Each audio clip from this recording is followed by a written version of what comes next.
Assalamualaikum warahmatullahi wabarakatuh. Jadi berikutnya adalah tentang biogas ya, yang sudah kalian kerjakan. Maaf, ini harusnya saya pandu, tapi saya sampaikan sekarang biar kalian belajar dulu. Oke, jadi biogas itu adalah gas yang oleh bahan organik atau makhluk hidup ya. Jadi bukan gas yang kita panen dari alam, yang melalui proses ribuan tahun yang sudah dibentuk oleh alam, tapi ini yang bisa kita buat. Nah, biogas itu bisa dari kotoran makhluk hidup, tumbuh-tumbuhan, atau sampah organik. Dan kemudian biogas itu dihasilkan dari proses fermentasi bahan organik oleh bakteri anaerob, bakteri yang sudah kita ikat di dalam suatu tempat sehingga tidak bercampur dengan udara yang luar. Kemudian menurut Handroko menjelaskan bahwa biogas merupakan suatu campuran gas-gas yang dihasilkan oleh dari satu proses fermentasi bahan organik oleh bakteri dalam keadaan tanpa oksigen. Komposisi biogas yang dihasilkan adalah gas metan CH4 sekitar 55-79%, gas karbon dioksida CO2 sekitar 25-45%, dan gas lain dengan proporsi yang lebih kecil. Jadi itu ya, jadi yang muncul gas kita ketika membuat biogas itu ada gas metan yang utama, kemudian gas CO2 dan gas lainnya. Ini ya kandungan gas ini ya, kalau ini menurut data ya, kalau saya sendiri belum meneliti sampai sejauh mana campuran gasnya. Ini ada gas metana, gas karbon dioksida, gas nitrogen, hidrogen sulfid, dan oksigen O2. Makanya itu kalau kita punya itu septic tank ya, atau tempat pembuangan akhir dari buang air besar, itu biasanya dikasih lubang udara biar gasnya itu keluar, tidak menumpul, karena kalau mengumpul berbahaya, bisa meledak. Mungkin dulu kita pernah melihat, sempat viral ya, jadi ketika orang menguras bak penampungan kotoran kemudian menyalakan api, nah itu meledak karena masih tersisa gas metannya sangat banyak. Dan ini sangat bagus sebenarnya untuk sekolah-sekolah, pondok, atau asrama ya, atau hotel, mungkin bisa dimanfaatkan ya kotoran manusia itu untuk biogas. Jadi menghemat gas yang bahkan di peternakan sapi itu yang sudah modern itu ada siklusnya. Jadi kotorannya itu dipakai untuk membuat gasnya digunakan untuk memasak, bahkan disalurkan warga-warga. Nanti hasil dari kotoran itu dibuat pupuk lagi untuk pakan ternak lagi. Pupuknya disiramkan untuk rumput atau tanaman, nanti tanamannya dimakan ternaknya itu. Jadi siklusnya kayak rantai makanan gitu ya, jadi berputar kayak gitu. Nah, ini alat dan bahan yang digunakan untuk membuat biogas ya, yang kita buat yang portable saja, yang kecil ya, skala kecil ya. Sama adalah kotoran ternak atau sampah organik bisa. Kemudian botol, jerigen, galon bekas untuk menampung kotoran. Kemudian bahan botol atau plastik untuk menampung gas, atau di tempat yang tadi ya bisa ya, jerigen, galon itu asal disediakan tempat untuk udaranya. Selang kecil untuk menyalurkan. Kemudian ini saluran pompa bekas ban ya, itu sebenarnya untuk pucuknya itu biar kita mudah untuk menyalurkannya, seperti itu.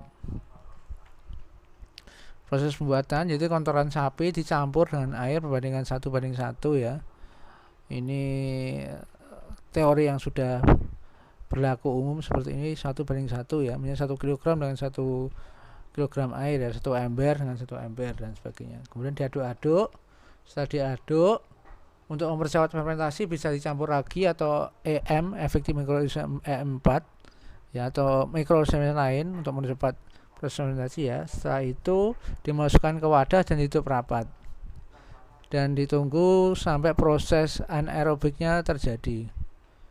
Jadi saya kira di kotoran sudah mengandung bakteri ya, jadi itu sudah tinggal tutup biar tidak tercampur dari bakteri luar ya, mungkin bisa jamur atau apa, kalau itu akhirnya mengganggu proses fermentasi seperti itu. Bisa juga nanti ada hewan-hewan yang masuk itu bisa mengganggu proses fermentasi. Makanya dibuat fermentasi anaerob ya, untuk menghindari gangguan dari luar seperti itu.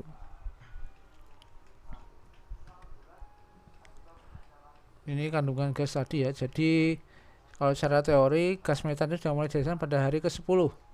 Makanya tugasnya itu kan 3 minggu ya, supaya minggu pertama segera dibuat. Nanti tinggal menunggu sampai itu 2 minggunya itu kan nunggu lah. Biasanya ini ya, yang secara teori pada hari ke-1 sampai ke-8 itu adalah gas CO2 yang terbentuk. Jadi belum bisa digunakan untuk menyala. Kemudian pada hari ke-10 baru muncul gas metannya, dan hari berikutnya mulai banyak gas metannya. Nah, lebih baik itu full 14 hari ya, dimaksimalkan 3 minggu itu dari hari pertama itu, nanti biar gas metannya banyak. Nanti bisa digunakan untuk menyala, karena menurut pengalaman yang dari tugas-tugas sebelumnya itu cuma sebentar, karena yaitu kemepetan waktunya. Nah, siapa tahu ini lebih lama. Yaitu ini kandungan gas yang sudah disebutkan tadi itu ya. Jadi intinya jangan sampai yang dibuat tadi itu bocor tempat penampungannya. Jadi kalau saya kasih tutup pompa saya masukkan, saya pompa tempatnya, jerigennya atau tempatnya, saya pompa dulu, terus saya masukkan ke air, ada bocor enggak dari situ. Nah, kalau sudah ada enggak bocor, baru digunakan untuk menampung gas dan kotoran tadi. Ya itu untuk uji kebocoran ya, seperti kita nambal ban itu kan mesti dimasukkan air ya untuk mengetahui kebocoran, karena bocor yang halus itu nanti bisa percuma kita nampungnya, karena gas itu menyebar ya, jadi sedikit sekali pun ban yang kuat pun bisa gembos itu ya. Juga sama dengan ini ya, kita lama-lama juga akan habis, terbuang keluar seperti itu. Itu yang perlu diperhatikan.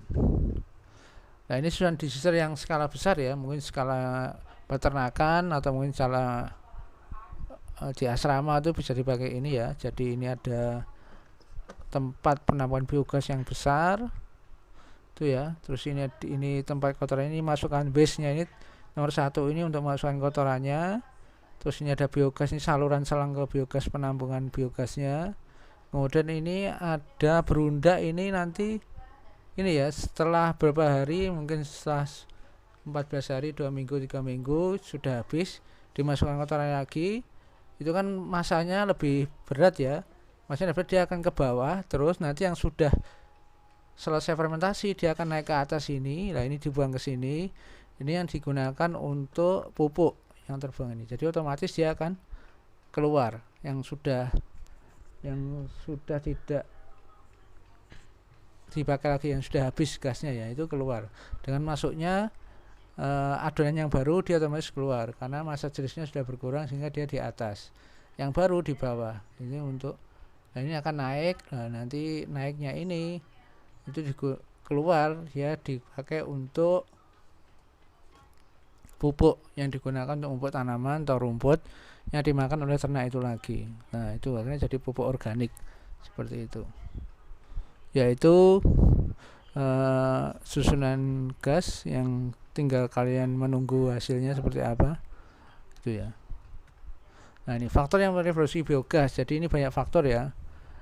Kondisi Arab atau kedap udara. Jadi memang harus kedap udara biar tidak, tadi dijelaskan, tidak tercampur dengan udara luar atau bakteri udara yang masuk kayak itu.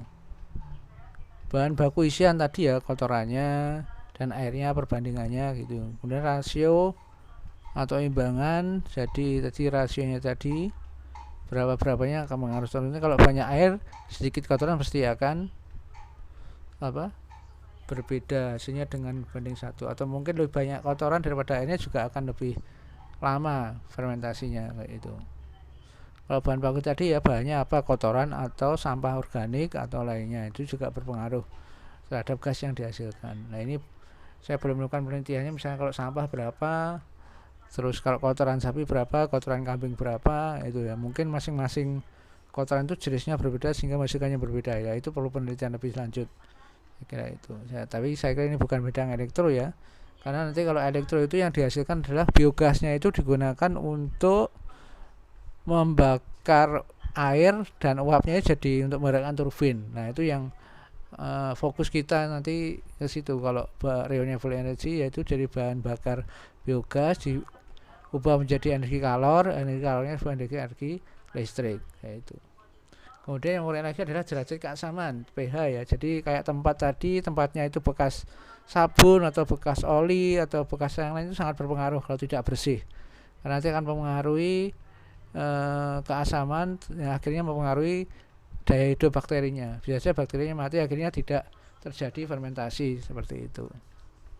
Juga temperatur berikutnya ya. Temperaturnya panas atau dingin. Saya kalau terlalu dingin juga seperti di kulkas itu ya, jadi bakteri akan sulit berkembang. Tapi kalau kepanasan juga akan mati kayak gitu. Jadi harus ya suhu kamar lah sekitar 25 derajat kayak gitu, seperti itu. Nah, starter itu kayak ragi atau E4 tadi ya, itu yang dengan starter bahan untuk mempercepat fermentasi. Dan pengadukan, pengadukan juga penting. Kalau pengaduknya tidak rata juga berpengaruh terhadap proses fermentasi.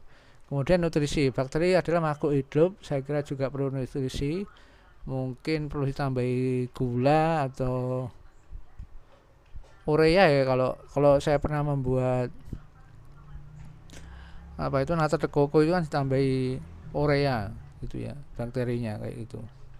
Nah ini salah satu nutrisi untuk kalau biasanya kalau untuk fermentasi itu gula ya, gula merah atau gula itu untuk makanan bakterinya seperti itu.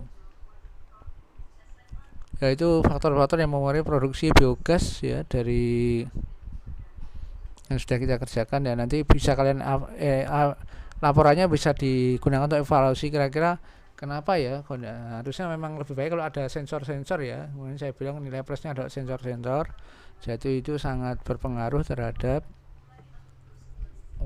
hasilnya itu.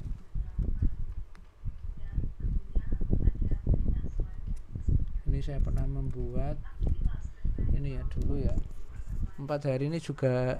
Ini saya sudah punya sensor MQ3, ini tidak tahu apa sensor ini, gas metan atau gas CO, yang penting sudah muncul gasnya ini ya. Jadi belum menemukan spesifik untuk gas metan ya, sensornya. Ini waktu saya membuat biogas. Ini saya rekod dengan data logger. Nah ini hari kedua ini tidak sesuai dengan aturan, tidak pertama kali. Mungkin 24 ini 3 hari setelah saya masukkan ke tempat penampungan ya, dengan 24 Januari ini ya. Dan jadi mulai naik gasnya gitu ya, terus 25, 26 juga mulai naik kayak itu. Ini yang pernah saya data logger kayak itu.